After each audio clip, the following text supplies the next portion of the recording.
Bismillahirrahmanirrahim. Assalamualaikum warahmatullahi wabarakatuh. Para peserta pendidikan Cakim yang saya banggakan,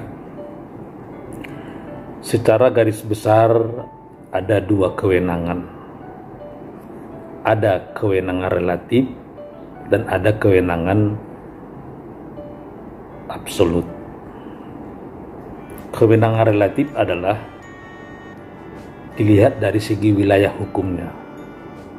Artinya, bila ada satu perkara sengketa perceraian umpamanya diajukan ke pengadilan agama mana atau diajukan ke mahkamah syariah mana, apakah ke pengadilan agama Jakarta Pusat atau ke pengadilan agama Jakarta Selatan, itu merupakan kewenangan relatif. Khusus masalah perceraian yang diajukan oleh seorang istri, itu diajukan ke tempat tinggal dia sendiri. Jadi seorang istri yang mengajukan perceraian terhadap suaminya diajukan di tempat tinggal dia sendiri, bukan di tempat tinggal suami. Kalau suami yang mengajukan, dia juga ke tempat tinggal istri. Ini yang biasa seperti itu memang. Biasanya dalam hukum acara itu, acara perdata, gugatan itu diajukan ke tempat tinggal tergugat atau ke tempat objek berada atau ke salah satu objek atau ke salah satu tergugat. Tapi khusus masalah perceraian, seorang istri yang mengajukan cerai diajukan ke tempat tinggal dia sendiri. Kewenangan absolut atau absolut kompetensi adalah kewenangan yang diberikan kepada pengadilan agama. Pengadilan apa? Apakah pengadilan agama atau pengadilan negeri atau tun atau militer? Itu kewenangan absolut. Di dalam Undang-Undang Nomor 7 Tahun 89 Pasal 49 telah diberikan kewenangan ke pengadilan agama. Apa saja yang menjadi kewenangan? Tapi ditambah lagi dengan lahirnya Undang-Undang Nomor 3 Tahun 2006. Kalau pada Undang-Undang Nomor 7 Tahun 2009, di sana masih ada hak opsi terhadap sengketa waris, ada pilihan hukum. Tapi dengan terbitnya atau lahirnya Undang-Undang Nomor 3 Tahun 2006, maka hak opsi atau pilihan hukum itu tidak ada lagi. Maka seluruh kewenangan-kewenangan yang diberikan ke Mahkamah Syariah atau ke kepala agama tidak ada hak opsi lagi. Semuanya menjadi kewenangan pengadilan agama untuk menanganinya. Dalam pasal 49 Undang-Undang Nomor 3 Tahun 2006 tersebut ditentukan bahwa pengadilan agama berwenang menangani sengketa perkawinan. Untuk apa saja, lihat di penjelasannya, apa saja yang menjadi sengketa di bidang perkawinan. Ada poligami, ada cerai talak, ada cerai gugat, ada hak asuh, lain sebagainya, ada harta gonugin atau harta bersama dan lain sebagainya. Nanti bisa dilihat. Kemudian ada lagi di bidang wasiat, zakat, wakaf. Setelah itu ada lagi di bidang ekonomi syariah. Ekonomi syariah baik perbankan syariah, asuransi syariah, reasuransi syariah, reaksana syariah, macam-macam syariah. Jadi bisnis syariah, pokoknya ada bisnis syariah yang berdasarkan prinsip syariah, maka itu menjadi kewenangan peradilan agama atau mahkamah syariah. Nah, maka sejak tahun 2006 kewenangan peradilan agama bukan hanya lagi menangani masalah-masalah cerai talak dan sebagainya, tapi juga sudah menangani sengketa perbankan. Nah, dengan dasar ini maka sebetulnya asas personalitas keislaman sudah tak murni lagi, karena bisa saja orang yang menjadi nasabah dari bank syariah bukan muslim, tapi ketika dia bersengketa dengan bank syariah, tentu dia mengajukan ke mahkamah syariah atau ke pengadilan agama. Baik. Nah, khusus untuk di Aceh, nah ini yang barangkali saya kasih titik pembahasannya, karena memang kalau di pengadilan agama sudah semua paham itu. Untuk di Aceh diberikan kewenangan, ada kewenangan dari segi ahwalus sasiyah, itu sama dengan kita juga di pengadilan agama yang lain, ahwalus sasiyah. Kemudian ada muamalat yang di ekonomi syariah juga sama dengan dari yang lain.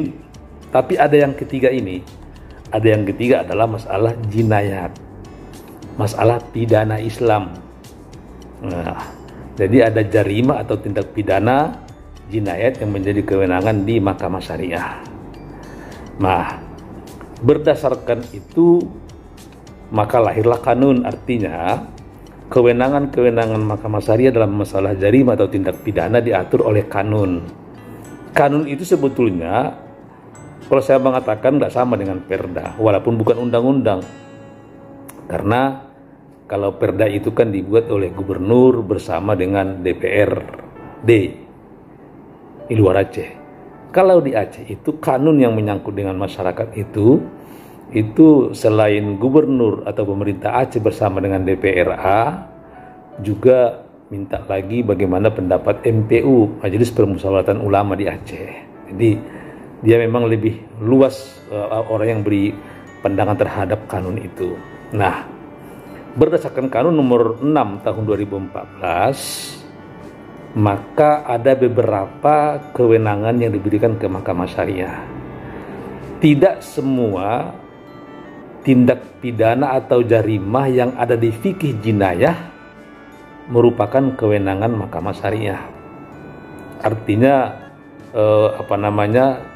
jarimah-jarimah yang ada di fikih jinayah itu tidak semuanya menjadi kewenangan Mahkamah Syariah.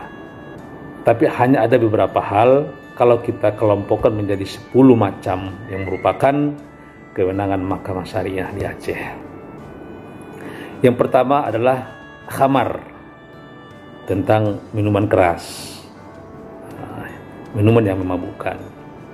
Tapi bukan narkoba ya, ini minuman yang memabukkan, merupakan kewenangan Mahkamah Syariah untuk mengadilinya. Yang kedua maisir, perjudian. Ya, perjudian termasuk judi online. Ini banyak beberapa kasus tangani Mahkamah Syariah di Aceh yang menangani masalah judi online. Kemudian yang ketiga adalah khulwat. Apa itu khulwat? Khulwat itu apabila ada dua orang yang berlawanan jenis tidak menikah dan tidak muhrim berada pada tempat tersembunyi yang mengarah kepada perzinahan. Itu khulwat. Ada ikhtilat. Ikhtilat itu adalah apabila dua lawan jenis cium-ciuman atau bercumbu di depan umum, apakah di taman atau di atas sepeda motor dan lain sebagainya. Itu ikhtilat. Kemudian berikutnya zina. Kalau zina barangkali nggak perlu saya jelaskan, ya zina ya. Tapi belum dibagi antara zina muhsan dan ghairu muhsan, tapi zina dia seperti itu. Walaupun memang pembahasan zina banyak nanti akan dibahas lagi lebih mendalam, ya, karena ada lagi pengakuan zina dan lain sebagainya. Setelah itu pelecehan seksual. Tuh. Jadi pelecehan seksual baik terhadap anak ataupun terhadap orang dewasa dengan secara paksa dilakukan oleh seorang laki-laki kepada seorang perempuan. Tuh, pelecehan seksual. Kemudian ada lagi pemerkosaan. Pemerkosaan ya. Tadi saya katakan sebetulnya pelecehan itu bukan terbatas kepada laki-laki pada perempuan, bisa laki-laki pada laki-laki terhadap seperti homo dan sebagainya. Tapi nanti ada masalah homo dan nanti dibahas tersendiri. Kemudian ada masalah ulangi pemerkosaan, ya, pemerkosaan terhadap anak, terhadap orang dewasa. Berikutnya ada kazab, tuduhan palsu, ya itu kazab. Tapi bukan semua tuduhan, ini tuduhan yang hanya kita dengan masalah tuduhan zina. Kemudian ada namanya liwat. Liwat itu adalah laki-laki dengan laki-laki atau homoseks. Yang terakhir adalah musahakah, perempuan dengan perempuan atau disebut dengan lesbian. Ke-10 ini hal yang pokok sebetulnya. Kalau kita kembangkan bisa berkembang lagi menjadi 18. Contoh seperti zina, yang berzina kena, memfasilitasi zina juga kena. Contoh minuman keras, yang meminum juga kena, yang memfasilitasi juga bisa kena jarimah, yang membawa, menjual dan sebagainya juga kena jarimah. Ini merupakan kewenangan di Mahkamah Syariah. Jadi itulah para peserta pendidikan Cakim yang saya banggakan. Kalau kita lihat lagi tentang jarimah yang 10 ini bisa kita bagi dua. Ada namanya hudud, ada namanya takzir. Hudud adalah hukuman atau hukuman yang telah ditentukan oleh Allah dan Rasulnya. Terbatas, hakim tidak lagi bisa memikirkan atau memberikan putusan di bawah atau di atasnya, itu hudud. Ada yang namanya takzir. Ta'zir adalah hukubat atau hukuman yang telah ditentukan oleh penguasa atau di perundang-undangan. Nah, jadi ta'zir itu bisa memilih hukumannya berapa bulan, atau bisa memilih berapa cambuk, atau juga berapa dendanya. Itu namanya ta'zir. Baik, saudara-saudara sekalian, para peserta takim yang saya banggakan, barangkali dengan video pendek yang hanya 10 menit ini bisa bermanfaat untuk kita semua. Demikian, wassalamualaikum warahmatullahi wabarakatuh.